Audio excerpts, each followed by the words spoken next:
Welcome back to Brilliance and the Basics. You cannot lead someone to a place you are not willing to go yourselves. I want to share with you about a leader I worked with. I will call him Marcus.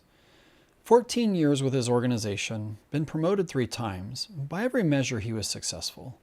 But when I sat with his team, something was off. People were working hard, but they were uncertain. Nobody knew exactly what success looked like. Nobody knew who owned what, and nobody felt safe enough to say so.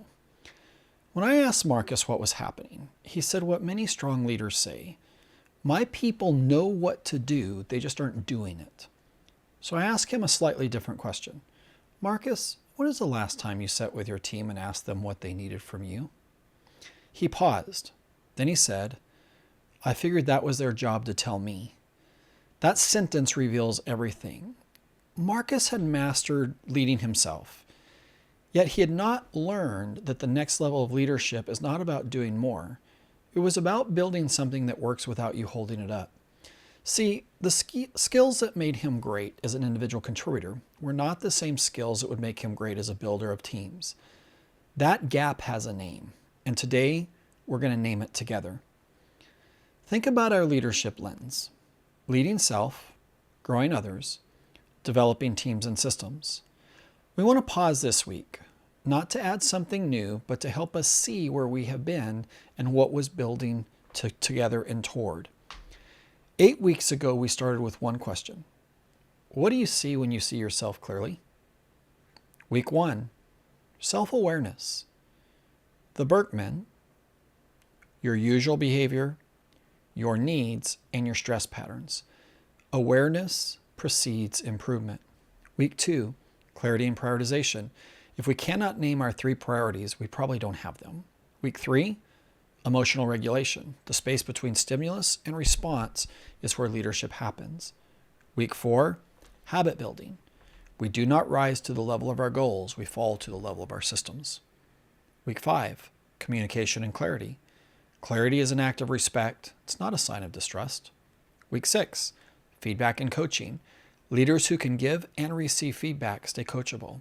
Leaders who stay coachable and can coach keep growing themselves and people. Week 7, conflict and repair. Conflict is not the enemy of trust. Avoidance actually is. Then 7 practices, 7 disciplines in the lead self and grow others realms. Every single one of them was preparation for this moment, the transition to leading others. Here's what we want all of us around to understand before we move into the final 3 weeks. The work we have done on ourselves was not just personal development. It was the foundation for everything that comes next. We cannot build a healthy system out of unhealthy habits. A leader who has not done the work on self-awareness builds teams in that leader's own blind spots. And a leader who cannot regulate their emotions creates cultures where everyone walks on eggshells. A leader who avoids conflict designs systems that protect harmony at the expense of truth. This is why the workbook sequences lead self before grow others, and then grow others before develop teams and systems. The sequence is not arbitrary, it is the design. Now we are stepping into the 3rd realm: develop teams and systems. This is where leadership stops being personal and starts becoming organizational. I think this is where you start to steward people and design. This is where the practices we have built begin to multiply through the people around us. And this is where most leaders get stuck.